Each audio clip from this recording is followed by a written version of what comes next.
La vidéo, c'est ce qui est de plus impactant aujourd'hui.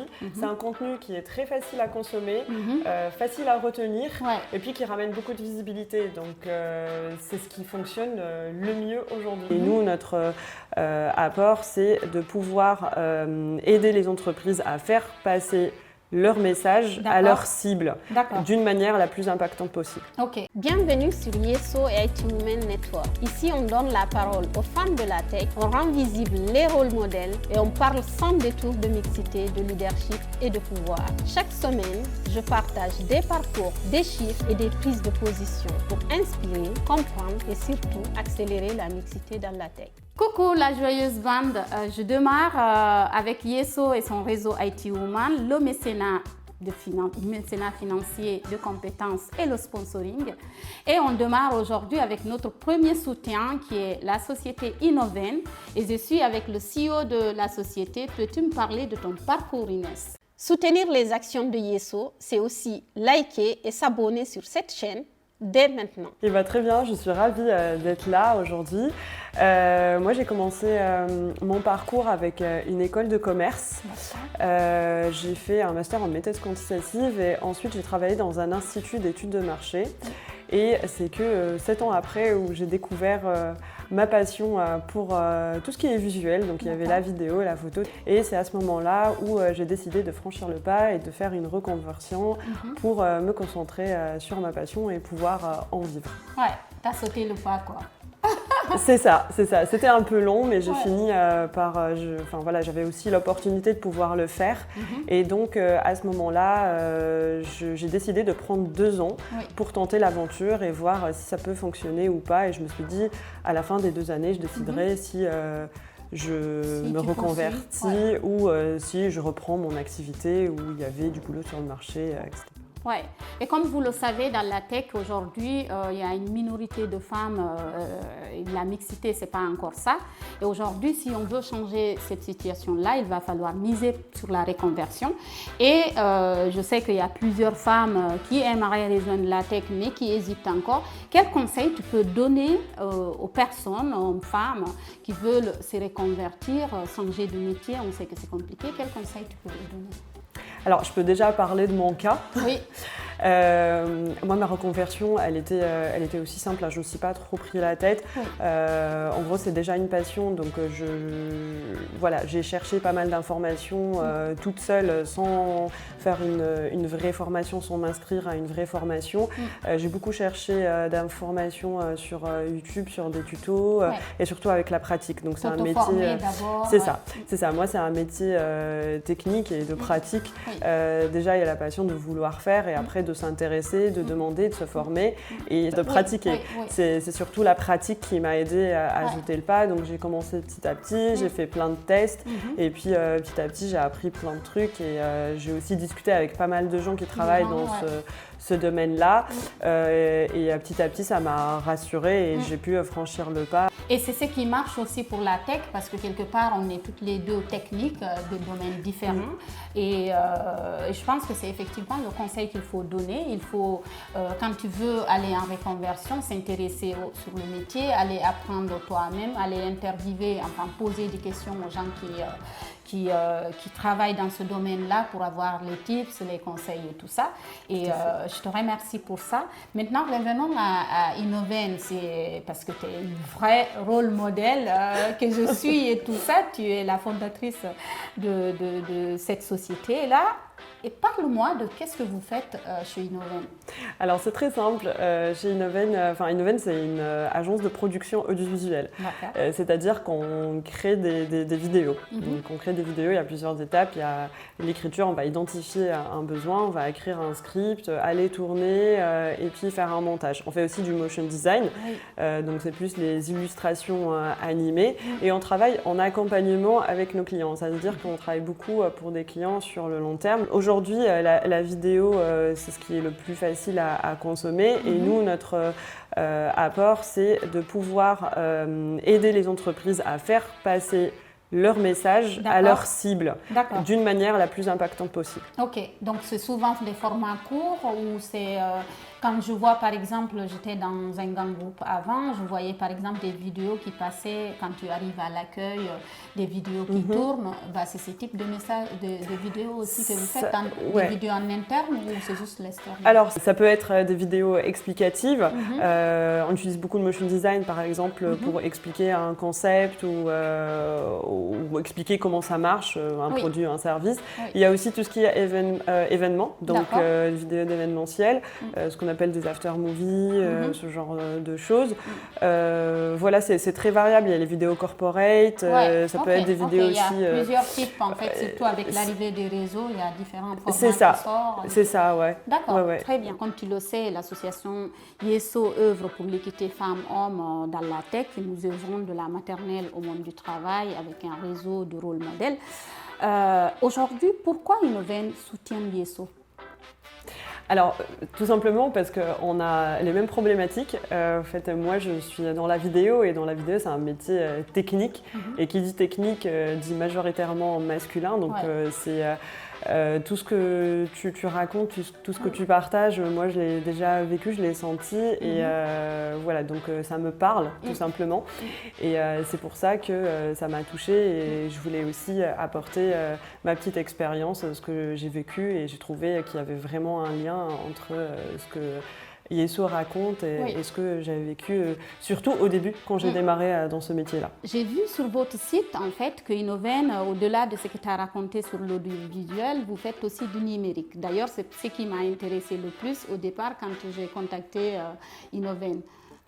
Peux-tu m'expliquer? Oui, en effet, Innoven, avant d'être une agence de production audiovisuelle, c'est d'abord une ESN. D'accord. Donc voilà, comme toutes les ESN, on a des consultants en informatique qui travaillent sur des projets informatiques. Donc on a tout type de profils, des développeurs, product owners, la conduite du changement, tout ce type de profils, majoritairement installés sur des projets informatiques sur Lyon. D'accord. Voilà, c'est une ESN. Ouais, excellent. Donc, si les IT Women qui nous regardent, donc c'est une bonne piste aussi. Innoven nous soutient de plusieurs façons différentes, donc du mécénat de compétences, en nous prêtant les studios ici, en nous aidant dans les vidéos, la production des vidéos et tout ça, pour la campagne de rôle modèle IT Women. Mais en fait, il y a quelque chose que j'ai remarqué chez plusieurs femmes, je ne sais pas si c'est pareil chez les hommes, j'imagine. En fait, les interviews écrites, j'ai tout le temps des oui. Mais par contre, quand je parle d'interviews vidéo, c'est un peu compliqué. Il y a plusieurs personnes qui ont peut-être de réticence ou une sorte de peur. Toi qui es professionnelle là-dedans, Inès, quel conseil pratique tu peux donner pour que ça, franchement, que je puisse détendre l'atmosphère, quoi? Eh bien, venez chez nous, on va vous mettre à l'aise. Il y a ça déjà, parce qu'ici, il y a plein avec tes tout à fait. Non, collaborateurs. Blague à part, je comprends, ça fait toujours peur de passer devant la caméra. Alors oui, ça peut impressionner, mais je peux vous rassurer qu'on oublie vite qu'elle est là, cette caméra. Et là, par exemple, on est vraiment en mode discussion, on discute toutes les deux. Voilà. Après, si je peux donner quelques billes, en fait, je pense que c'est bien de préparer, mais pas trop. Préparer, ça veut dire, c'est bien d'arriver avec les idées en tête, ça veut dire au moins noter tous les points qu'on a envie d'aborder pour ne pas les oublier parce qu'on peut être impressionné et pouvoir oublier. Par contre, je ne conseille pas d'écrire à la lettre son script. D'accord, c'est juste avoir l'idée générale de ce que tu veux dire par rapport à telle question. Voilà, tel point, tel point, tel point. Je dois aborder tel point, tel point. De toutes les façons, toutes les femmes qui vont témoigner connaissent très très bien leur sujet, donc ils maîtrisent leur sujet, la question elle ne se pose pas. Et puis le fait de tout écrire, ça peut être bloquant parce que naturellement on a envie de exactement dire la même chose, ce qui est compliqué et que ça peut déstabiliser. Donc voilà, juste le petit conseil de noter les points clés qu'il faut aborder et après de dérouler. Alors c'est impressionnant juste la première minute et après on oublie et on passe à autre chose et ça va très très très vite vite, beaucoup plus vite qu'on l'imagine. C'est l'expérience que j'ai eue. Franchement, la première fois, j'avais tout noté et du coup, vu que je voulais faire du par cœur, ça marchait pas, quoi, en gros. Mais franchement, se laisser guider par les questions, vu qu'on parle des expériences, et ça, c'est assez partagé chez les hommes, chez les femmes, chez n'importe qui. Les gens ont du mal à être devant la caméra, et moi y compris, c'est en expérimentant. Est-ce qu'au-delà de ces vidéos-là, nous, vu qu'on veut avoir de l'impact quand même avec cette campagne de rôle modèle, quel type de vidéo ou quel type de contenu, en fait, quelque part, toi, en tant que professionnel, tu nous conseilles pour impacter le plus, c'est-à-dire pour mettre en avant toutes ces compétences féminines. Et je pense que le format témoignage pourrait bien fonctionner. Déjà parce qu'on dégage, quand on partage son expérience, on dégage de l'émotion et ça peut très vite parler à d'autres personnes qui passent par les mêmes conditions, etc. Ça peut vite parler. Donc, à mon avis, les témoignages peuvent bien fonctionner pour toucher une cible dans ce contexte-là. Et après, je conseille bien sûr des vidéos assez courtes, assez dynamiques, assez impactantes pour pas s'ennuyer en fait, parce qu'aujourd'hui l'attention elle est de plus en plus réduite et il faut faire vite et aller très vite et délivrer de la valeur assez rapidement. Donc ça veut dire que les interviews de nos rôles modèles en entier, ça fait plusieurs vidéos, si je comprends bien, c'est des vidéos différentes pour chaque question. Comment on ferait l'interview, tu vois, il y a plusieurs questions. On parle du parcours de la femme, on parle de plein de points différents. Ça, c'est des vidéos qu'on tourne un par un, ou bien c'est les vidéos qu'on coupe, je ne sais pas. Alors, tout dépend de où est-ce que la vidéo va être publiée et quelle est la cible. De la plateforme, C'est ça, tout dépend de la plateforme. Il y a des plateformes qui sont faites pour du contenu lent et où les spectateurs, quand ils arrivent, ils s'attendent à des formats lents, notamment sur YouTube ou le format podcast, par exemple. Cependant, il y a d'autres plateformes comme LinkedIn ou Instagram ou d'autres réseaux sociaux, là où l'attention elle est très réduite et qu'une vidéo d'une minute peut paraître très longue des fois. Donc là, les spectateurs s'attendent déjà à consommer du contenu court. Donc il faut vraiment adapter par rapport à la plateforme sur laquelle on publie le contenu. Ok, on va parler d'un autre sujet. J'ai plusieurs femmes qui ont répondu avec joie et moi plus, de la joie chez moi aussi de recevoir les réponses. Des interviews c'est des excellents parcours. J'ai vraiment hâte d'être septembre pour que vous voyez tous ces rôles modèles débarquer sur les plateformes. Pour les personnes qui sont réticentes à l'interview, à doubler l'interview en vidéo, parce qu'il y a les interviews en article sur le site internet de l'ESSO, mais il y a la partie vidéo. Celles qui sont réticentes à l'interview en studio ici ou en studio à Paris ou peu importe, quel conseil tu me conseilles, moi, en tant que fondatrice de Yesso? Qu'est-ce que je pourrais faire pour contourner ça? Oui, alors il y a le format podcast qui marche très très bien. Alors pour celles qui ont du mal à passer devant la caméra, alors là la question ne se pose pas, c'est beaucoup plus simple parce que on reste dans l'ombre, comme on dit. Ça veut dire que on n'est pas face à la caméra, il y a beaucoup moins de pression. On a juste un micro, on peut écrire son texte, on peut dérouler. C'est beaucoup plus facile à faire, à produire ce genre de contenu et puis même ils ne sont pas obligés de se déplacer pour aller dans un parce studio. Que c'est aussi, en fait, dans les réticences que j'ai eues, il y a une question de côté à l'aise devant la caméra, mais il y a beaucoup de retours en mode j'ai pas le temps en fait. Le temps, et puis il y en a aussi, c'est même pas de réticence de peur devant la vidéo, c'est qu'elles ne veulent pas vraiment ça se comprend. Il y a des personnes qui aiment rester à l'ombre, c'est-à-dire partager, œuvrer à leur façon, mais en restant à l'ombre, ce que je respecte. Oui, complètement. Avec le podcast, ça peut être... Je pense que le podcast pourrait être un très bon format. Ce qui se consomme, le podcast se consomme très très bien, de plus en plus.